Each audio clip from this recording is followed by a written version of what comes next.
घर में दरवाज़ा क्यों है? दरवाज़ों की जगह घर में दरवाज़ा न होने का समय हो। इतनी खूबसूरती से, इतनी सादगी से, इतनी गहरी बात विनोद कुमार शुक्ल के अलावा और कौन कह सकता है। नमस्ते, मैं हूँ सुदीप्ता। मसाला चाय पर आपका बहुत बहुत स्वागत करती हूँ। आज मैं आपको विनोद कुमार शुक्ल जी की लिखी किताब यासी रासा त के बारे में बताने वाली हूँ, जिसे मैंने किंडल पर पढ़ा था।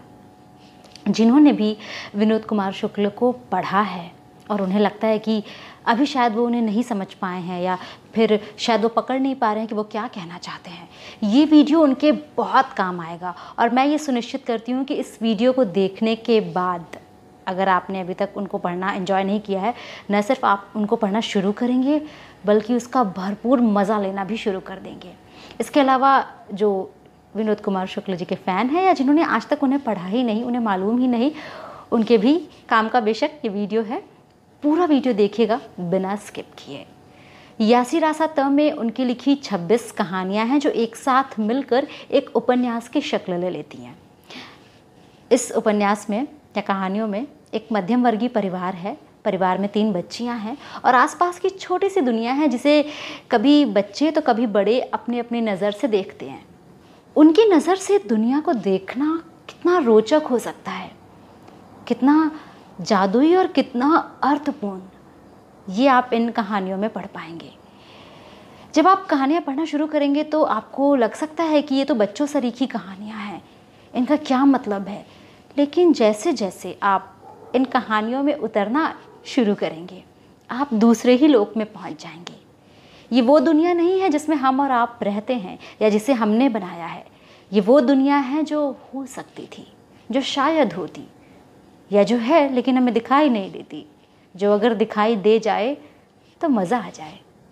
विनोद कुमार शुक्ल की ये सबसे बड़ी खासियत है कि वो अपनी भाषा से कल्पना जगत और वास्तविक जगत के बीच की दीवार हटा एक खिड़की वहाँ बना देते हैं और आप जब चाहें उस खिड़की से निकलकर दूसरी दुनिया में जा सकते हैं। दीवार में एक खिड़की रहती थी, उपन्यास में प्रतीक स्वरूप ये खिड़की आई है, लेकिन यासी रासा त का हर किरदार अपनी अपनी खिड़कियाँ साथ लिए चलता है।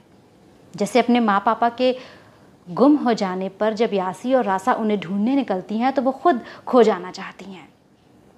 माँ पिता गुम हैं, उन्हें ढूंढने के लिए खुद भी तो गुम होना पड़ेगा। यासी के पिता वेंद्र की साइकिल खुद ब खुद चलकर अपने घर वापस आ जाती है।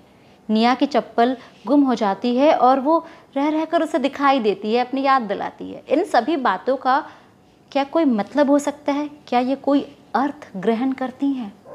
बिल्कुल। यही इस भाषा की विशेषता है कि यहाँ तमाम संभावनाएं हैं। संभावनाओं का खुला आकाश है आपके सामने। आप इनमें से जो चाहे चुन लीजिए, अपने हिसाब से चीज़ें ग्रहण कर लीजिए। आप चाहे तो इसमें कुछ भी जोड़ या घटा सकते हैं। जब आप ये किताब पढ़ते हैं, आप छोटी छोटी बातों में जीवन के मायने ढूंढ सकते हैं। आप बड़ी बड़ी बातों की निरर्थकता साबित होते हुए देख सकते हैं। जो भी इन्हें पढ़ता है वो समझ सकता है कि जीवन सरल होने में है और सरलता निस्वार्थ होने में, और निस्वार्थ होना भोलेपन में। इस उपन्यास के जितने भी किरदार हैं उन सबकी अपनी एक दुनिया है जिसे उन्होंने खुद बनाया है और अपनी अपनी दुनिया में वो बेहद स्वच्छंद हैं, बिल्कुल प्रकृति की तरह। हमारी दुनिया के नियमों से कोसों दूर ये सभी किरदार खुद में एक प्रकृति हैं। सिर्फ लोग ही नहीं बल्कि वस्तुएं भी, जैसे साइकिल, सब्जी का ठेला, चप्पलें, रिक्शा, रिक्शे पर लगी घंटियों की आवाज़ें, इनका अस्तित्व है। ब्रह्मांड इनकी भाषा सुनता है, इनके पास अपनी एक आवाज़ है। और इस आवाज़ को जो भाषा लेखक ने दी है वो बड़ी सुरीली सी, बड़ी काव्यात्मक सी है। शुक्ल जी अपनी भाषा की काव्यात्मकता के लिए भी बहुत जाने जाते हैं और जब आप इसे पढ़ते हैं तो आप ये महसूस करते हैं कि इस काव्य से जो संगीत सृजित होता है वो वास्तव में इस सकल ब्रह्मांड में मौजूद समस्त वस्तुओं के आपसी संवाद से ही पैदा होता है। ये वाकई अद्भुत है, बिल्कुल जादू जैसा। एक बार मैं शुक्ल जी का कहीं इंटरव्यू पढ़ रही थी तो किसी सवाल के जवाब में उन्होंने कहा कि बच्चों के लिए लिखना मुश्किल है क्योंकि हम कठोर यथार्थ में रहते हैं। और जब मैं यासी रासा त पढ़ रही थी मैं भौचक थी कि इतना मुश्किल काम उन्होंने इतनी आसानी से, इतनी सरलता से कैसे किया।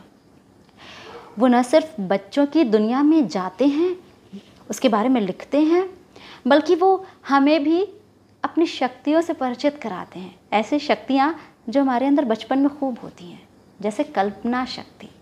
जी हाँ, ये किताब बच्चों के लिए भी है और हमारे लिए भी ये किताब उतनी ही ज़रूरी है। ये संभावनाओं से भरी किताब है, जिसे जो चाहिए चुन ले। सरलता ही यहाँ सब कुछ है। इस किताब को कुछ भी स्तब्ध कर देने के लिए, मन मत देने के लिए या झंझोड़ कर रख देने के लिए मत पढ़िए। इसे पढ़िए अगर आप सरलता में डूबकर जीवन की गहराई ढूंढ निकालने की नज़र पैदा करना चाहते हो, अगर आप खिड़की के उस पार चले जाना चाहते हो, अगर आप एक बार फिर से किसी बच्चे सा ऊर्जावान हो जाना चाहते हो, या इसे इसलिए तो ज़रूर पढ़िए कि आप अपनी आसपास के सिंपल सी लाइफ में कोई जादू होते हुए देखना चाहते हो। पढ़ना है तो लिंक मैं डिस्क्रिप्शन बॉक्स में दे दूँगी, वहाँ से भी ऑर्डर कर सकते हैं। किंडल्स पर भी जाकर के आप पढ़ सकते हैं। आज के वीडियो में इतना ही। कैसा लगा आज का वीडियो मुझे कमेंट बॉक्स में ज़रूर बताइएगा। और क्या इस वीडियो के बाद प्लान कर रहे हैं आप विनोद कुमार शुक्ल जी को पढ़ने का, ये जानना मुझे अच्छा लगेगा, तो कमेंट में बताइएगा ज़रूर। जाते जाते इस वीडियो को लाइक करना मत भूलिएगा। दोस्तों के साथ शेयर भी कर सकते हैं। लाल रंग का बटन अभी भी लाल है तो क्लिक करके उसको ब्लैक कर दीजिए, यानी चैनल को सब्सक्राइब कर लीजिए। इंस्टाग्राम पर भी मुझे फॉलो कर लीजिएगा, मैं लिंक डिस्क्रिप्शन में दे दूँगी। वहाँ पर आपको और भी कंटेंट यहाँ के अलावा मिलते रहेंगे। अभी के लिए चलती हूँ, मिलूँगी अगले वीडियो में। तब तक के लिए अपना ढेर सारा ख्याल रखिए, किताबें पढ़ते रहिए। Tata, bye bye.